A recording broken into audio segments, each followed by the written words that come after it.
É isso, Beto. Olha só, eu achei o número assim interessante no sentido de que no final do ano, Beto, estava acontecendo ali um aumento no número de casos, né? A gente ficou até meio assustado, porque em dezembro, Beto, começo de dezembro, teve lá um balanço, né, divulgado lá no dia 5 e ocorreram 370 casos em 15 dias, né? Era um número muito maior do que o anterior, né, final de novembro, de 97 casos em 15 dias. Então, isso chamou atenção.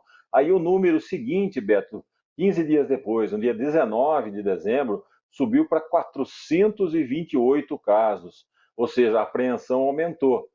Já no número ali, no comecinho desse ano, houve uma pequena queda para 327 casos.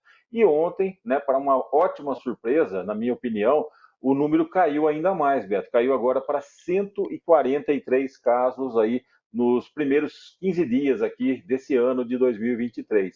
Então isso é importante. Houve aí essa redução, então, no número de casos, um pouco mais da metade do que o último número, né, o último balanço divulgado ali no dia 2 de janeiro, que números eram referentes ao final de dezembro, né?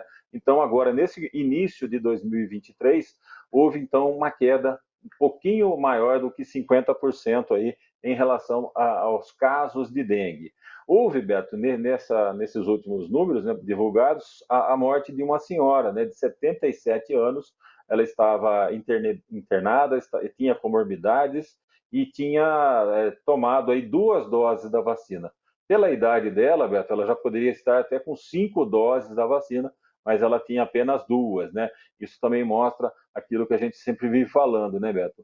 As pessoas que têm aí a oportunidade de tomar as doses de reforço devem procurar aí os postos de saúde, né? Houve ali agora um intervalo aí, né, de doses para crianças aí acima de até 11 anos, né, Beto? Então, mas agora as pessoas que têm a oportunidade aí de tomar a vacina devem buscar essas doses de reforço.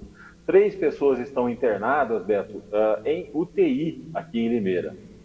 E 2 pessoas estão em leito clínico, né? Aquele leito em que a pessoa está já se recuperando. Desses 3, Beto, uma pessoa está vacinada com 3 doses e uma delas tomou as 5 doses e a pasta não encontrou registro de vacina, ou seja, tem uma pessoa internada em UTI e não tomou nenhuma vacina contra a Covid aqui em Limeira.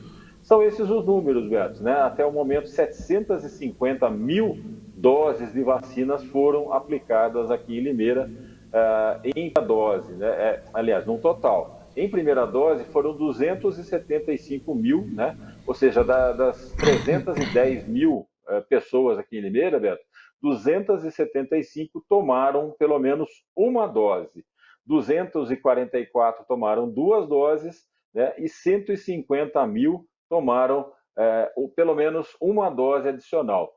Ou seja, metade da população só, Beto, tem 3 doses, né, tomadas. O restante não buscou mais aí as doses de reforço.